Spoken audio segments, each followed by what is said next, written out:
there's so much to process here. There's what's in the report. We're going to hear about how the Times got the documents, the timing of the report, and the notion overall that the rich and savvy in this country work the tax code legally, especially in real estate. I wonder what your takeaways were from this story. Yeah, well, this is something I've been working on for years. I wrote many columns about Trump's taxes. And I think one of the big revelations here is we didn't know what happened after the 95, 96, the billion carry forward, really. Now we know that the same tactics he kept using, even after he started having a lot of income from The Apprentice. And I think the biggest surprise to me was in his first year of the presidency, he basically paid nothing. I mean, he paid $750, a token amount in federal tax. Now, why is that?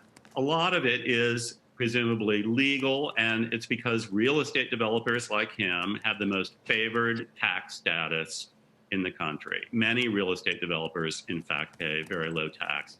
And when Trump had an opportunity to correct some of those unfair provisions in 2017, he not only did not, he enhanced them in the tax code going forward. I think that's a key issue.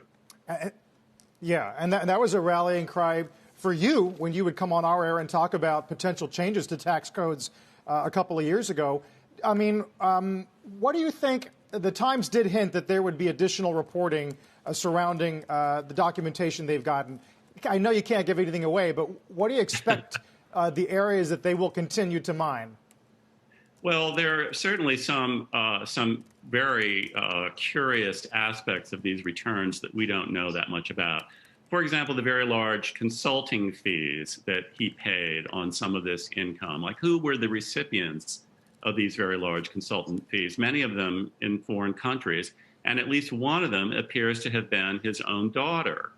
And so I think that's an area for exploration. Certainly the circumstances, you know, he got a giant tax refund of almost $80 million. That remains under audit. That may be why he's been arguing he's still being audited. He can't disclose it, which, by the way, he always could disclose it. But what are the details of that audit? What is he claiming there? And why was he arguing that he should get an $80 million refund in that period? That is very unclear. Could it be losses from the casinos? But supposedly he didn't have an ownership stake there. So that's very confusing, and I think we'll need more investigation. And I think, as the Times article points out, taxes only show you so much. I mean, I think another key thing they revealed is he always said, oh, well, depreciation is what smart people use to offset their taxes. But they pointed out that even if you take the depreciation out of there, his latest ventures have been losing a lot of money.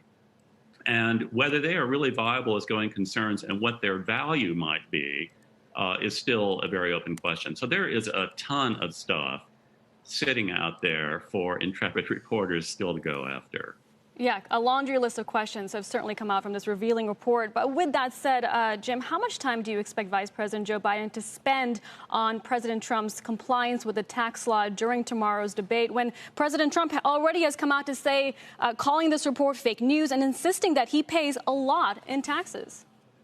Well, I think then if he wants to show that he's paid a lot of taxes, he's going to have to produce some documents to prove that.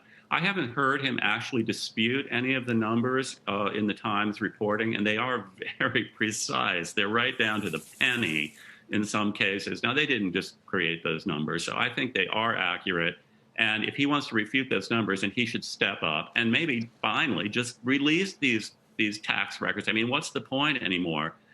Maybe he says he paid a lot in state tax. Okay, reveal your state taxes and let's see how much you paid. So I think he is going to be under pressure. I mean, Biden should certainly hit him on the notion that he can't release these because they're under audit. That is not the case. He's absolutely free to release his taxes, as other recent president has, if he wants to.